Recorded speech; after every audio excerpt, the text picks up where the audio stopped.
Howdy everybody, we got chapter 3, this is lesson 2, chapter 3.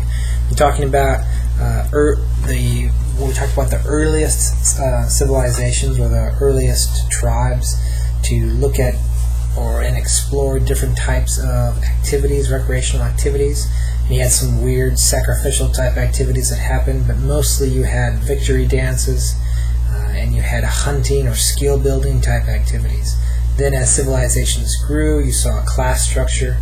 You saw folks that were in the upper class that had more time on their hands, that would play music and sculpt the body by weightlifting. They would wrestle, they would have tournaments, they developed sporting activities, and they got very organized, and it got corrupt as well.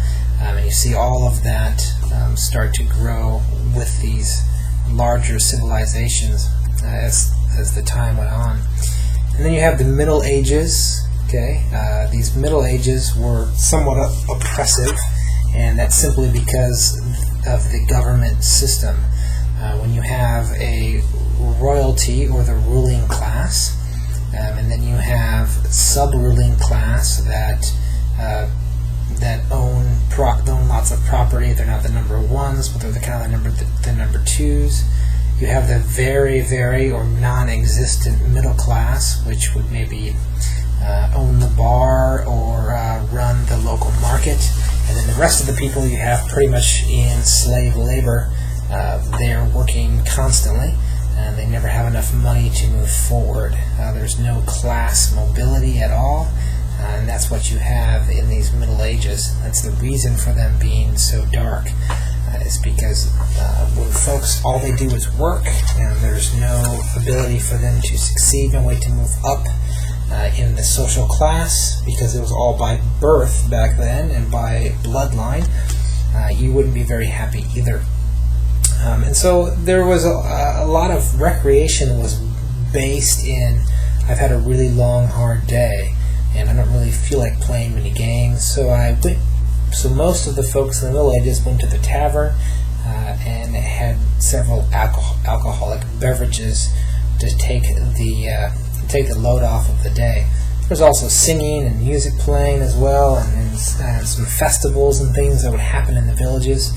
And then there were definitely some very classic, original games, not Olympic type games, but more intramural type games that went on in the small villages from time to time throughout this era. That's mainly what we see happening there until we get to the Renaissance. And as you're moving along with me in the slides, you'll see that the Renaissance really opened the eyes back to the Roman ethic of the importance of children, play as education, play as freedom, play as character development, and that there should be ample time, especially for the children and for adults, to play and to exercise the mind, the body, and the spirit.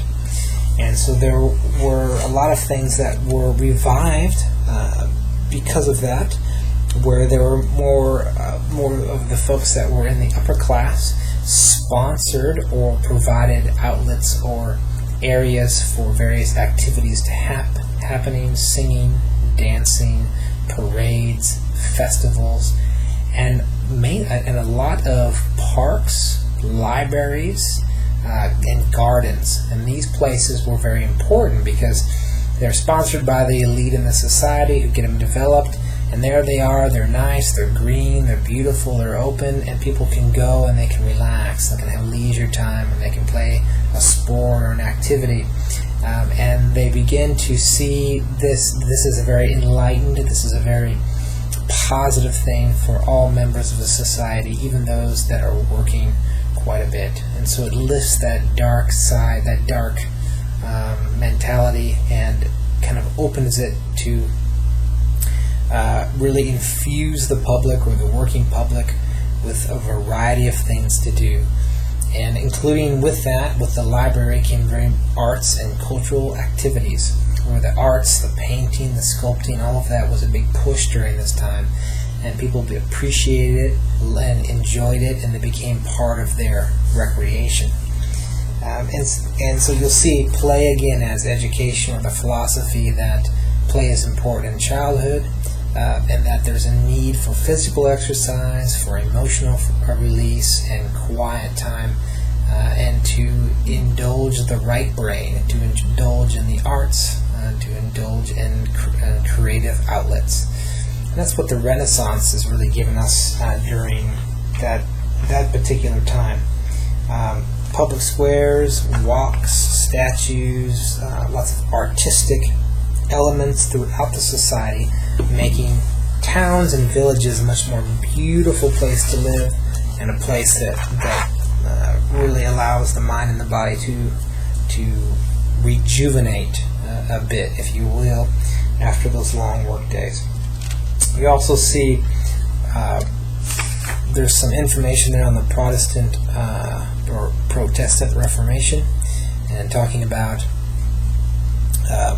moving away from certain things that are negative. They do see that some of the entertainment was negative or not good for many folks, for many religious folks. And it's not that the entertainment isn't good, it was that wrong types of entertainment were frowned upon. So there were many opportunities, especially sponsored by the church, where there was good, positive and enjoyable and pure entertainment available for those associated with a movement or associated with the church. You also see that there is in the colonial times, the Renaissance is in the colonial times as well in America, and you see that in America, or the USA, the beginning of the USA, the colonies, is that you do not have the nobility and the staunch class structure as you did in Europe. So many people in the Protestant Reformation and so many others as well came to the New World or the New Country, the colonies, to have a different way of life. And one of the things was a break from the strong class structure in Europe, where the working class became this kind of entrepreneurial working class, became this strong middle class that we still see today in this country.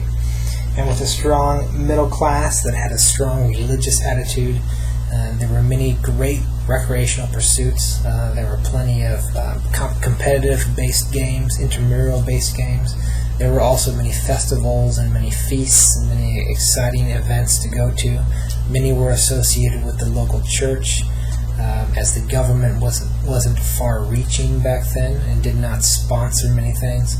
So it was done by the local public, and it was usually associated with the church or community members, putting on various events, various festivals, various arts and crafts fairs and things at the local villages, and plenty of music and entertainment and things for many of those folks to do after their long work day. You also see that there is a leisure developing, a leisure ethic, or different type of a leisure mentality in the southern colonies that are developing, and it was a very hospitality-based leisure, a very come and enjoy what I have, enjoy the land, and enjoy the housing, and enjoy the various things that I have on my property.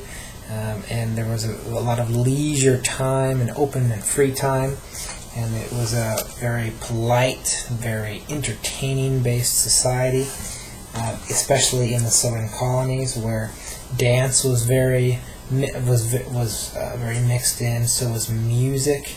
Everybody knows about the bluegrass revolution and the concepts of the bluegrass and folk music and movements in the South.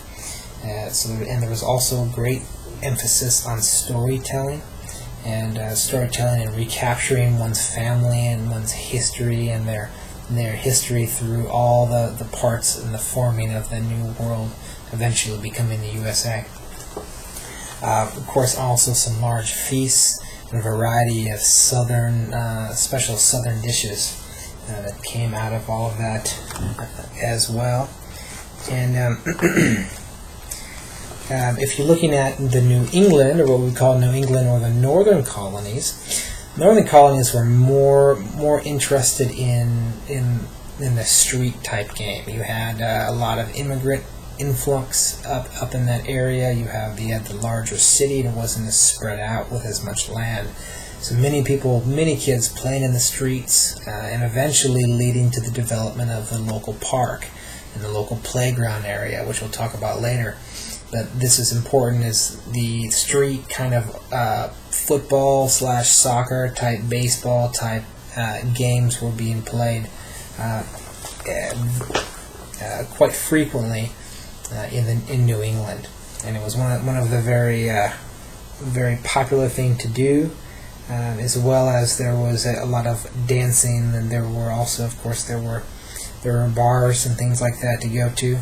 But mainly it was an emphasis on intramural type sports, organized competitive type sports. Okay, so we're looking at. Okay, we'll come back and look at the 19th century.